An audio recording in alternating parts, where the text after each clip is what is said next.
जय हिंद दोस्तों। इस वीडियो श्रृंखला में हम लोग सीटेट और बिहार टीआरई 3.0 4.0 के लिए साइंस का प्रैक्टिस सेट कर रहे थे, जो पीजीटी टीजीटी की साइंस स्ट्रीम है, ठीक है, उसके लिए इम्पोर्टेंट है। यह विशेष रूप से एनसीईआरटी बेस्ड क्वेश्चन है इसमें, ठीक है। जो भी एनसीईआरटी है 6 से लेकर 12 तक साइंस का, वो सारा का सारा क्वेश्चन का निचोड़ है। ठीक है, आइए प्रैक्टिस करते हैं। पहला क्वेश्चन है, 1 न्यूटन किसके बराबर होता है? मतलब 1 न्यूटन डाइन तुल्य होगा, ठीक है। आप जानते होंगे जो न्यूटन है, ठीक है, ये बल का एसआई मात्रक है, एसआई मात्रक है न्यूटन, ठीक है। सीजीएस में मात्रक जो है कि सीजीएस प्रणाली में इसका डाइन होता है, ठीक है। तो 1 न्यूटन बराबर 10⁵ डाइन होता है, ठीक है। सीजीएस का मतलब हो गया सेंटीमीटर, ग्राम और सेकेंड, ठीक है। एमकेएस पद्धति, इसको एसआई को एमकेएस कहते हैं, मीटर, किलोग्राम और सेकंड कहा जाता है। निम्नलिखित में से कौन सी ऊष्मा संचरण की विधि में आवश्यक रूप से माध्यम की आवश्यकता नहीं होती? मतलब कह रहा है कि किसमें ऊष्मा संचरण के लिए किसी माध्यम की जरूरत नहीं पड़ती है, चालन में, संवहन में, विकिरण में, या ये सभी में। खैर, चालन में देखिए, चालन में जो ऊष्मा का स्थानांतरण होता है वो संपर्क विधि के द्वारा होता है। एक कण दूसरे कण को ऊर्जा प्रदान करता चला जाता है, ठीक है, संपर्क विधि के द्वारा। इसमें कणों के स्थानांतरण के द्वारा, ठीक है, गैस और द्रव में इसमें होता है, और इसमें जो कि ठोस में चालन विधि के द्वारा। जो विकिरण एक ऐसा विधि है, ठीक है, ऊष्मा संचारण की, स्थानांतरण की, जिसमें किसी भी माध्यम की जरूरत नहीं पड़ता है। वायु में ध्वनि का वेग, ठीक है, 332 मीटर प्रति सेकेंड है, ठीक है। वायु में दाब को दोगुना कर दिया जाए तो ध्वनि का वेग क्या हो जाएगा? तो आप जानते होंगे कि वायु में दाब पर, ठीक है, मतलब वायु में दाब का प्रभाव ध्वनि के वेग पर नहीं पड़ता है, तो वो 332 मीटर प्रति सेकंड ही रह जाएगा। पृथ्वी के पृष्ठ पर पलायन वेग का मान क्या है? 11.2 किलोमीटर प्रति सेकंड, 11.2 मीटर प्रति सेकंड, या 11.2 सेंटीमीटर प्रति सेकंड, 11.2 किलोमीटर प्रति सेकंड। पहला ये ऑप्शन समान होगा, देखिए। तो इसमें जो कि 11.2 किलोमीटर प्रति सेकंड पलायन वेग हो जाता है। अगर कोई ग्रह है अपनी कक्षा में चल रहा है, मतलब अपनी कक्षा में परिक्रमा कर रहा है, ठीक है, प्राकृतिक कृत्रिम उपग्रह, तो उसका जो कक्षीय चाल है उसमें √2 मल्टीप्लाई, ठीक है, √2 गुना यदि उसके वेग में आप वृद्धि कर दें, ठीक है, √2 गुना उसके वेग में वृद्धि कर दें, तो वो अपने कक्षा को छोड़ करके पलायन कर जाएगा। कृत्रिम रेशा है, ठीक है, कपास, ऊन या सिल्क, ठीक है। तो आप जानते होंगे कि सभी के सभी आपका प्राकृतिक रेशे हैं। कपास हो गया, ऊन हो गया या सिल्क हो गया, ये प्राकृतिक रेशे हैं। पोर्टलैंड सीमेंट के बारे में है, ठीक है। कैल्शियम ऑक्साइड और सिलिकॉन डाइऑक्साइड, ठीक है। तो इसमें किसका प्रतिशत कितना होता है पूछना चाहता है? 40-45%, 10 से 15%, 85 से 90%, 40 से 85%, और 60 से 68%, 17 से 24%, और 3 से 10%, या 30 से 90%, ठीक है। देखिए, तो पोर्टलैंड सीमेंट होता है उसमें, ठीक है, जो CaO होता है, मतलब कैल्शियम ऑक्साइड, वो लगभग 60 से 68%, ठीक है, 60 से 68% इसमें कैल्शियम ऑक्साइड होता है, मतलब चूना। सीमेंट का मुख्य घटक चूना ही होता है, 60 से 68%। जो सिलिकॉन डाइऑक्साइड होता है वो लगभग आपका 17 से 24%, ठीक है, 17 से 24% के आसपास ये सिलिकॉन डाइऑक्साइड होता है। एल्युमिनियम ट्राइऑक्साइड की बात किया जाए, ठीक है, Al2O3 का, तो यह लगभग आपका 3 से 8%, ठीक है, 3 से 8% एल्युमिनियम ऑक्साइड होते हैं, ठीक है। और जो इसमें मैग्नीशियम के ऑक्साइड होते हैं 1 से 4%, ठीक है। जो मैग्नीशियम ऑक्साइड होता है वो 1 से 4% मैग्नीशियम ऑक्साइड होता है, ठीक है। आइए, और इसमें जो सोडियम के ऑक्साइड और पोटेशियम के ऑक्साइड भी थोड़े बहुत होते हैं। वेब ब्राउजर का उदाहरण, ठीक है, हटाइए, कंप्यूटर का क्वेश्चन है, इसमें पता नहीं कैसे आ गया। करके क्षुद्र ग्रह निम्नलिखित कक्षाओं के बीच पाए जाते हैं: शनि बृहस्पति के बीच, मंगल बृहस्पति के बीच, पृथ्वी मंगल के बीच, शनि और यूरेनस के बीच, ठीक है। तो क्षुद्र ग्रह जो होता है, छोटे छोटे जो पिंड होते हैं, वो मंगल और बृहस्पति के बीच पाए जाते हैं। निम्न में से सोलर, ठीक है, सोनार है, ठीक है, सोनार तकनीक काम में ली जाती है, ठीक है, जल में स्थित पिंडों की दूरी, दिशा या चाल मापने के लिए, ठीक है। तो जानते होंगे कि जल में कोई वस्तु डूबा हुआ है, ठीक है, तो उसकी दूरी, उसकी दिशा, उसकी चाल को नापने के लिए सोनार का फुल फॉर्म जो होता है SONAR, ठीक है। Sound sound navigation and ranging, sound navigation and ranging इसका फुल फॉर्म है सोनार का, ठीक है। ये पराश्रव्य तरंगे पर, ठीक है, पराश्रव्य ध्वनि तरंग पर आधारित होता है। अगला वाला क्वेश्चन, निम्नलिखित अभिक्रिया में कौन सा कथन असत्य है? ठीक है, कौन सा कथन असत्य पूछना चाहता है, ठीक है। जो लेड ऑक्साइड है ठीक है, उसको कार्बन के साथ क्रिया करा रहे हैं तो लीड बन रहा है और कार्बन डाइऑक्साइड गैस रिलीज हो रहा है। तो इसमें से कह रहा है कि कौन कौन से असत्य हैं, इसमें आपको असत्य ढूंढना है। ठीक है, देखिए यहाँ पे एक लाइन समझ लीजिए। जो लेड ऑक्साइड है, ठीक है, जो लेड ऑक्साइड है, अगर किसी भी तत्व से ऑक्सीजन रिलीज हो रहा है, ठीक है, मतलब ऑक्सीजन वहाँ से रिलीज हो रहा है, तो उसको अपचयन अभिक्रिया यानी रिडक्शन अभिक्रिया कहेंगे। ठीक है, मतलब यहाँ से देखिए लेड ऑक्साइड से यहाँ से ऑक्सीजन निकल गया ना, तो इसको रिडक्शन अभिक्रिया कहते हैं। ठीक है, रिडक्शन मतलब अपचयन अभिक्रिया कहेंगे। अगर किसी भी तत्व में ऑक्सीजन जुड़ रहा है, देखिए कार्बन में यहाँ पे ऑक्सीजन जुड़ रहा है ना, तो उसको ऑक्सीडेशन कहते हैं। ठीक है, ऑक्सीडेशन मतलब उपचयन अभिक्रिया, मतलब हो गया कि लीड का अपचयन हो रहा है और इसका कार्बन डाइऑक्साइड का उपचयन हो रहा है। लीड का अपचयन हो गया, कार्बन डाइऑक्साइड का उपचयन हो गया। ठीक है, तो इसमें से गलत आपका ए वाला हो जाएगा। एक और दो दोनों गलत है, पहला और दूसरा दोनों पूरी तरह से गलत है। निम्नलिखित रासायनिक अभिक्रिया में उत्पाद, ठीक है, देखिए करके कौन सा बनेगा। फेरस सल्फेट को, ठीक है, फेरस सल्फेट 7H2O को आप यदि गर्म कर रहे हैं तो सबसे पहले जो 7H2O है, ठीक है, वो अलग हो जाएगा इसे टूट करके। ठीक है, तब जो एम की जगह पे आपका फेरस सल्फेट हो जाएगा, एम की जगह पर फेरस सल्फेट आ जाएगा। पुनः इसको जब गर्म करेंगे फेरस सल्फेट को, तो दूसरी बार में देखिए क्या बनेगा, फेरिक ऑक्साइड बन जाएगा। ठीक है, दूसरी बार में फेरिक ऑक्साइड बन जाएगा और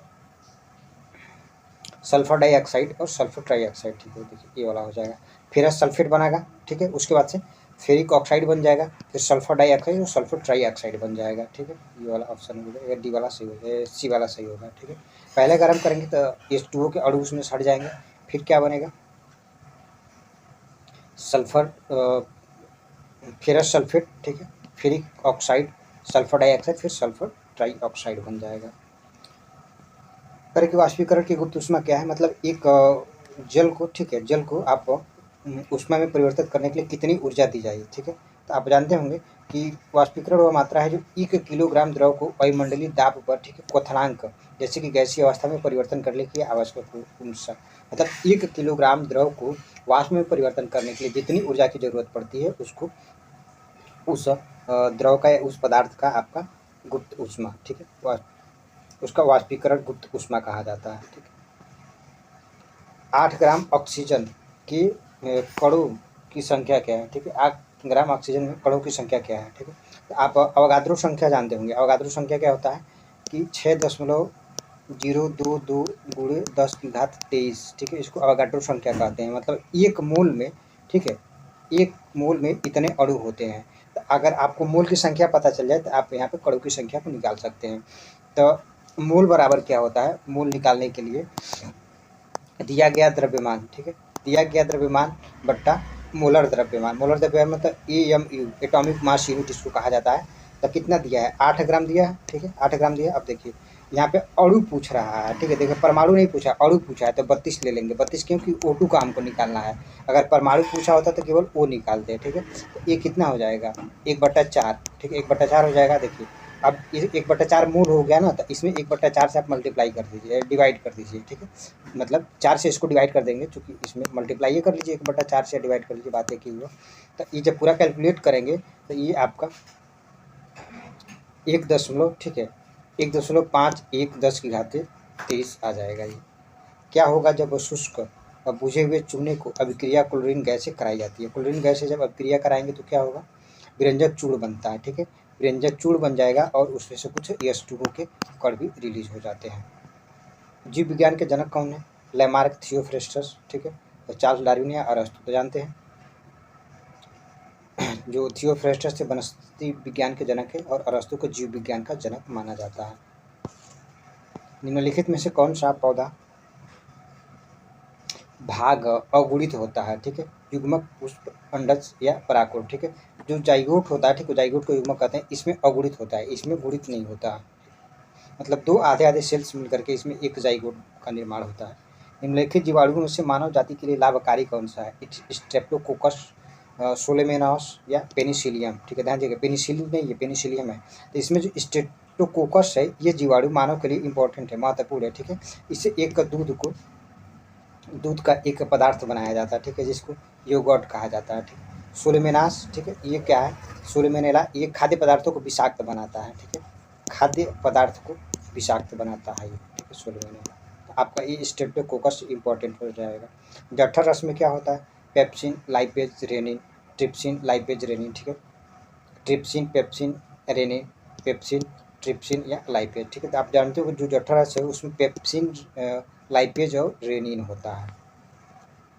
निम्नलिखित में से पादप में कौन सा एक सूक्ष्म मात्रिक पोषक पदार्थ है, ठीक है।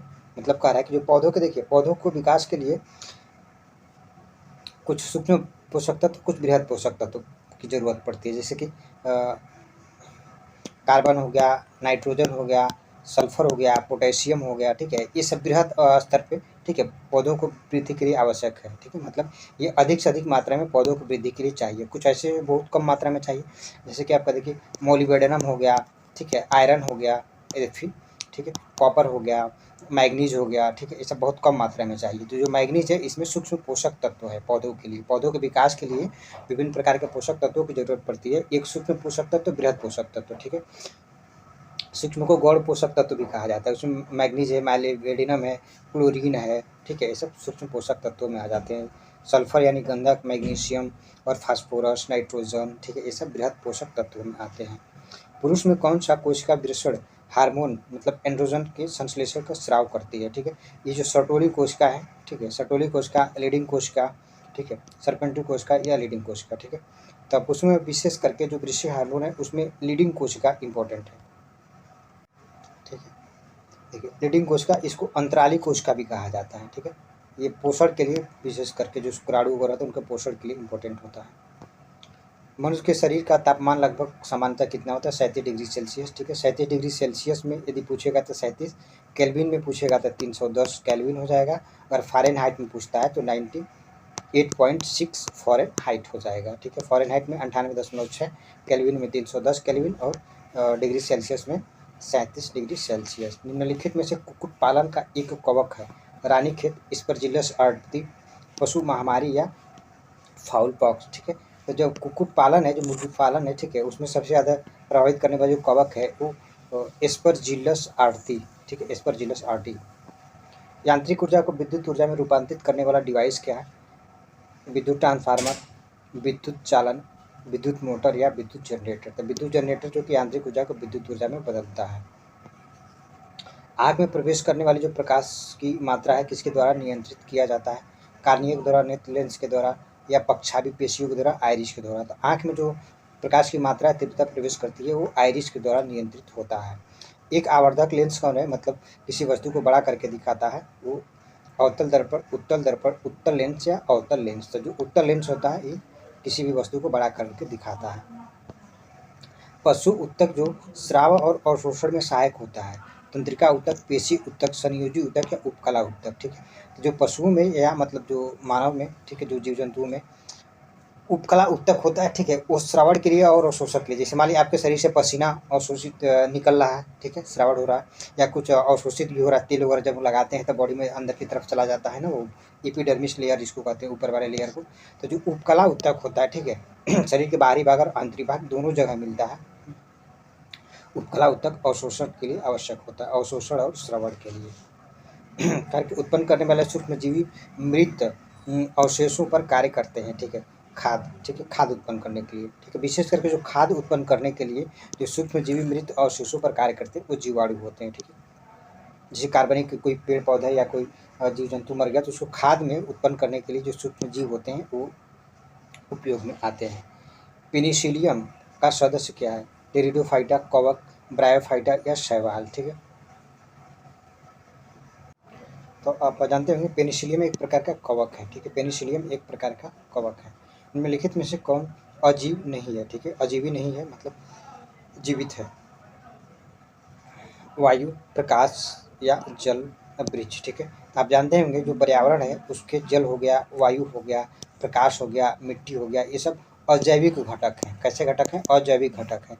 जीव जंतु हो गया या पेड़ पौधे हो गया वो पर्यावरण के जैविक घटक हैं, ठीक है। यानी वृक्ष आपका जीवित हो गया।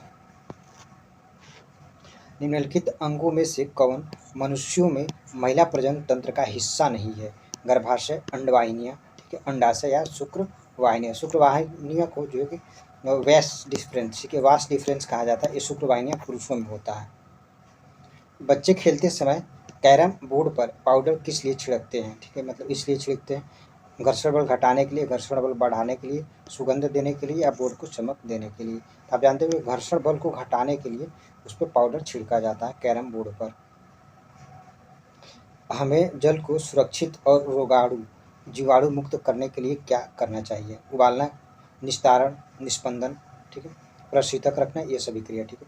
तो सबसे बेहतर तरीका है जल को आप उबाल लीजिए। उबालने पे इसमें जो सूक्ष्म जीवाणु होते हैं वो मर जाते हैं और जो जल की कठोरता भी होगी तो थोड़ी बहुत समाप्त हो जाएगा। हमें नाशपाती चबाते समय हमें कुरकुर तथा दानेदार अनुभूति होती है क्योंकि ये काष्ठीय होते हैं और यांत्रिक प्रकार्यों के लिए बंडल का निर्माण करते हैं। ये परस्पर दृढ़ कोशिकाओं की उपस्थिति होती है, ठीक है। देखिए ये वाला है, इसमें जो कि दृढ़ कोशिकाओं की उपस्थिति होती है जिसको चबाने पर चरचर की आवाज़ आता है। निम्नलिखित में से कौन सा एक स्थलीय पारिस्थितिकी तंत्र नहीं है? मतलब जलीय पारिस्थितिकी तंत्र है। मरुस्थल स्थलीय है। एक जलीय जीवशाला है जो एक्वेरियम है, जो घर वगैरह पे रखा जाता है शीशे के, उसमें मछली कछुआ वगैरह, ठीक है। तो ये जलीय पारिस्थितिकी तंत्र है। घास का मैदान भी स्थलीय है और वन भी स्थलीय ही है। उस जीव का नाम बताइए जो प्लांट एनिमल कहलाता है, ठीक है। प्लांट एनिमल कहलाता है क्योंकि इसमें हरित लवक और कशाभिका पाई जाती है। हाइड्रा हो गया, शाइकान हो गया, यूग्लिना हो गया और क्लेमाइडोमोनास हो गया, ठीक है। आप जानते होंगे यूग्लिना को जीव और वनस्पति जगत के बीच की कड़ी कहा जाता है, एम्फीबिया, ठीक है। मतलब एक ऐसा जीवाणु है जिसमें हरित लवक पाया जाता है और प्रकाश संश्लेषण के द्वारा अपना भोजन खुद बना लेता है। निम्नलिखित में से क्या जीवाश्म ईंधन नहीं है? कौन सा जीवाश्म ईंधन नहीं है? लकड़ी हो गया, प्राकृतिक गैस होगा, पेट्रोलियम हो, ठीक है। तो ये सब के सब जीवाश्म ईंधन है, ठीक है। इनमें से कोई नहीं हो जाएगा। निम्नलिखित में से क्या विद्युत धारा के चुंबकीय प्रभाव का उपयोग नहीं करता है? कौन सा विद्युत धारा के चुंबकीय प्रभाव का उपयोग नहीं करता है?